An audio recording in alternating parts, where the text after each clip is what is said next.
Le Premier ministre Abiy Ahmed s'est entretenu hier par téléphone avec le président russe Vladimir Poutine pour discuter de questions bilatérales et de sujets d'intérêt commun.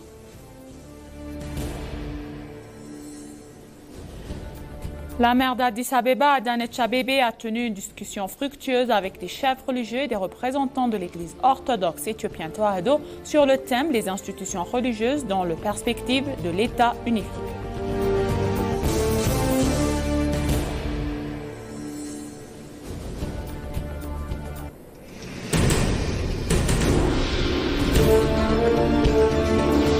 Bienvenue chers téléspectateurs, c'est moi Eda Gadjamo avec le journal du mardi 17 mars 2026 et restez avec nous. Le Premier ministre Abiy Ahmed s'est entretenu hier par téléphone avec le président russe Vladimir Poutine pour discuter de questions bilatérales et de sujets d'intérêt commun. Nous avons eu un échange téléphonique productif avec le président Poutine aujourd'hui portant sur des questions bilatérales ainsi que sur d'autres domaines d'intérêt partagé, a déclaré le Premier ministre sur ses réseaux sociaux. Les deux dirigeants ont examiné la coopération actuelle entre l'Éthiopie et la Russie dans les secteurs politiques, commercial, économique et humanitaire, en ligne avec les accords conclus après la visite du Premier ministre Abiy Ahmed à Moscou en septembre 2025. Ils ont affirmé leur volonté de renforcer leurs liens amicaux russes-éthiopiens et d'intensifier les échanges entre ministères et agences concernées. Pour sa part, le président Poutine a présenté ses condoléances aux dirigeants éthiopiens à la suite d'une catastrophe naturelle meurtrière survenue dans le sud du pays. Dans un message relayé par l'ambassade de Russie en Éthiopie, il a exprimé sa profonde tristesse face aux conséquences tragiques des glissements de terre et des inondations. Il a également exprimé sa solidarité dans les familles des victimes. Veuillez transmettre mes condoléances et mon soutien aux familles touchées ainsi qu'aux vœux de prompt rétablissement à toutes les personnes blessées par la violence et les catastrophes naturelles.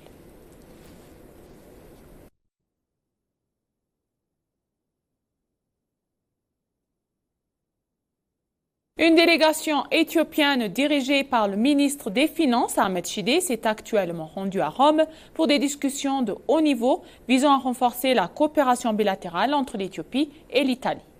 Selon un communiqué du ministère des Finances, cette visite se concentre sur le développement du partenariat économique et l'expansion des domaines de collaboration entre les deux pays. Dans le cadre de la mission, le ministre Ahmed Shide s'est entretenu avec Edmondo Cirelli, le vice-ministre italien des Affaires étrangères et la coopération internationale. Les discussions ont porté sur le renforcement de la coopération bilatérale et l'exploration de nouvelles opportunités de développement et d'échanges économiques. Lors de la rencontre, le ministre Ahmed Shide a présenté un point sur le programme de réforme macroéconomique de l'Éthiopie, mettant en avant les efforts pour renforcer la stabilité macroéconomique, améliorer le climat des investissements et soutenir une croissance économique durable et inclusive. Il a également remercié l'Italie pour son soutien continu dans divers domaines de développement.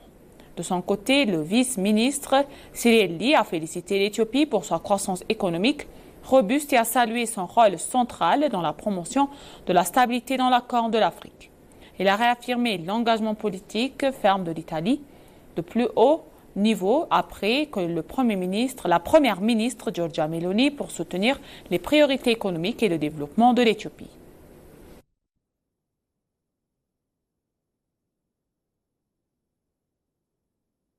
La maire d'Addis Abeba, Adanet Abebe, a tenu une discussion fructueuse avec des chefs religieux et des représentants de l'église orthodoxe éthiopienne Tewahedo sur le thème les institutions religieuses dans la perspective de l'État unifié. Dans un message publié sur les réseaux sociaux, la maire a déclaré que l'Église joue un rôle important dans la construction de l'État, la préservation du patrimoine et des récits, l'enseignement de la morale et de la compassion humaine, ainsi que dans le développement.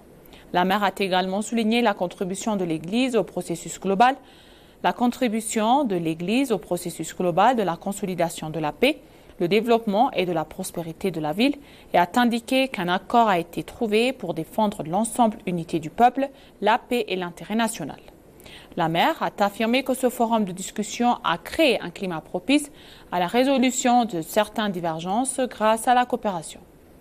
Elle a ajouté que ce forum était l'aboutissement de discussions menées dans chaque district de la ville et qu'il constituait une plateforme efficace permettant de clarifier les rôles respectifs du gouvernement et des institutions religieuses.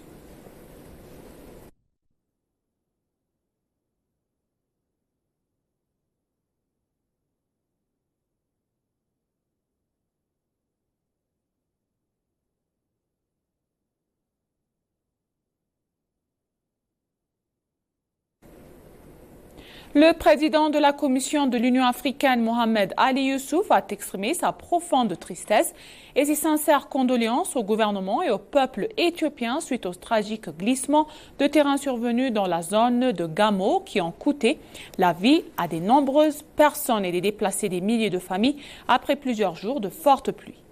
Le président présente ses plus sincères condoléances aux familles endeuillées et souhaite un prompt rétablissement aux blessés tout en exprimant sa solidarité avec toutes les communautés touchées par la catastrophe. Mahmoud rend également hommage aux sécuristes, aux travailleurs humanitaires et aux volontaires locaux qui œuvrent sans relâche pour sécuriser leurs survivants et apporter une aide aux personnes dans le besoin. La Commission de l'Union africaine se tient aux côtés de l'Éthiopie en cette période de deuil national et réaffirme son soutien aux efforts de secours et de reconstruction en cours. Le président exprime également sa préoccupation face aux conséquences plus larges de graves inondations dans la région et souligne l'importance d'investir dans la gestion des risques de catastrophes, les systèmes d'alerte précoce et la résilience climatique afin de mieux protéger les populations contre la menace croissante des phénomènes météorologiques extrêmes.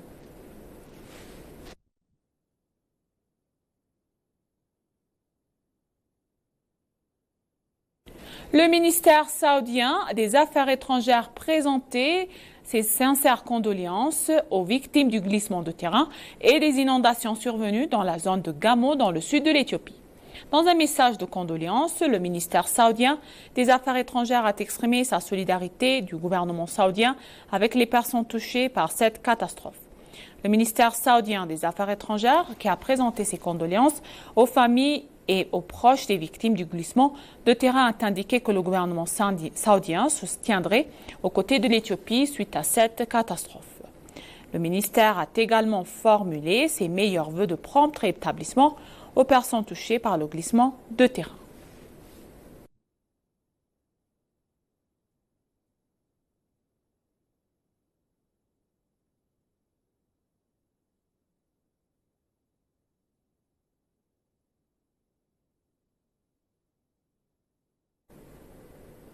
Le gouvernement koweïtien a présenté ses condoléances aux populations ayant perdu la vie du glissement de terrain survenu dans la zone de Gamo, dans la zone du sud de l'Éthiopie. Le ministère koweïtien des Affaires étrangères, dans un message de condoléances, a adressé au gouvernement éthiopien et a exprimé ses sincères condoléances au gouvernement et au peuple de la République fédérale démocratique d'Éthiopie, ainsi qu'aux familles des victimes. Le ministère a exprimé sa solidarité avec les personnes touchées par la catastrophe et a présenté ses condoléances aux familles des victimes.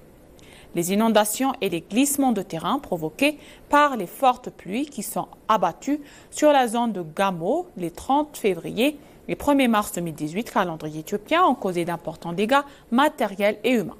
Selon les informations communiquées par la zone de Gamo, le bilan des victimes s'est élevé à 81 morts hier.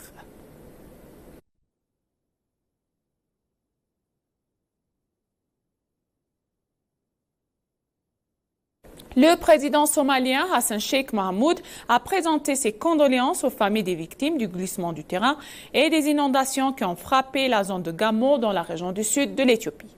Dans un message de condoléances adressé au Premier ministre Abiy Ahmed, le président Hassan Sheikh Mohamud a exprimé sa profonde sympathie au gouvernement et au peuple éthiopien. Il a également exprimé sa grande compassion et sa solidarité aux familles des victimes et à toutes les personnes blessées. Le président Hassan Sheikh Mohamud a affirmé que la Somalie se tiendrait fermement aux côtés du gouvernement et du peuple éthiopien en ces moments difficiles.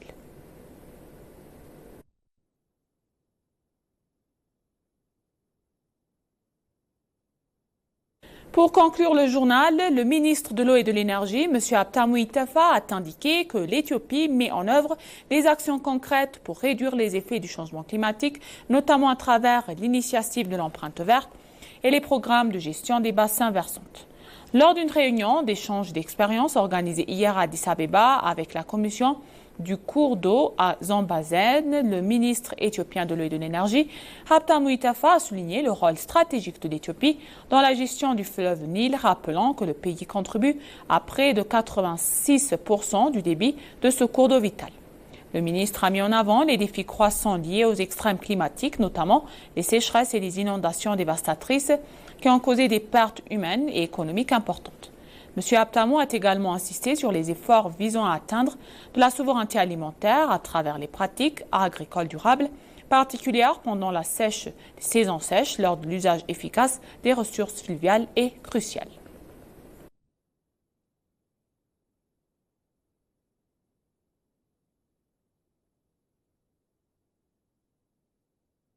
Et maintenant, chers téléspectateurs, je vous rappelle les titres principaux. Le Premier ministre Abiy Ahmed s'est entretenu hier par téléphone avec le président russe Vladimir Poutine pour discuter de questions bilatérales et de sujets d'intérêt commun.